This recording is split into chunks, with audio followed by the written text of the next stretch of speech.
I was born in London, in South London, and I grew up in Nigeria. My parents moved back to Nigeria at a really young age.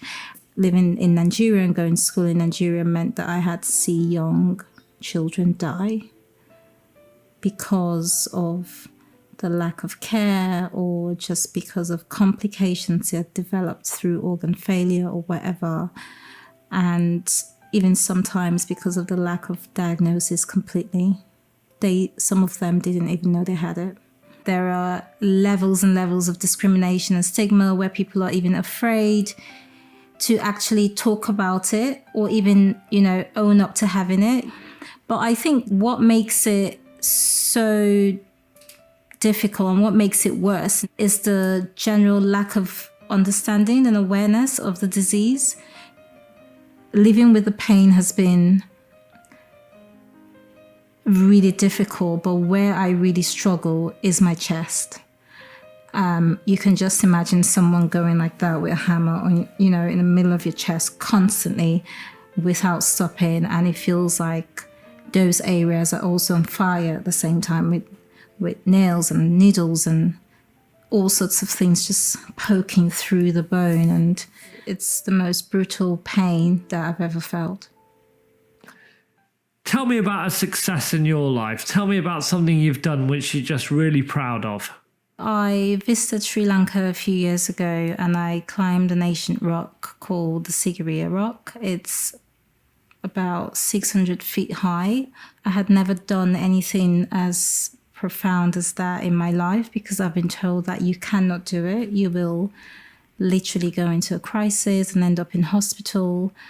It felt great. It was amazing that I can live with this condition and I've never, participated in physical activities or hiking or climbing mountains, etc.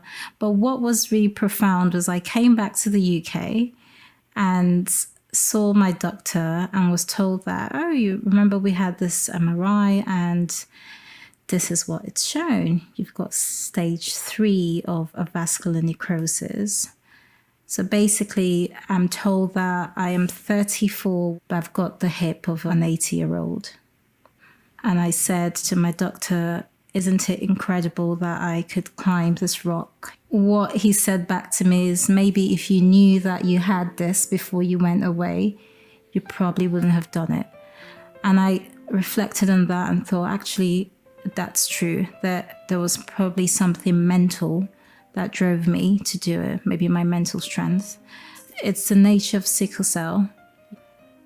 People look at me and think, oh, you look normal, you don't look well. A lot of people say, oh, you've got really beautiful eyes. And it's like, well, my vision is probably part lost because I've got retinopathy and I've had that since I was a young person. So I'm putting on a brave face because I have normalized pain. And that's what a lot of people living with sickle cell do. They normalize pain and they normalize suffering and it becomes a part of them. So we put on a brave face and everyone thinks we're okay and we're strong, but,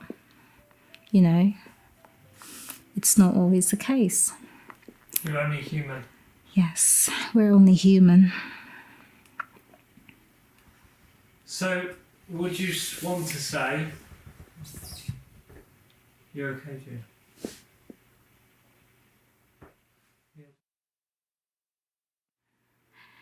If I could tell my younger self one thing, I think I would say, you're a really strong girl. You can do this. And sickle cell hasn't got you. You've got it. And therefore, keep rising and touch the sky.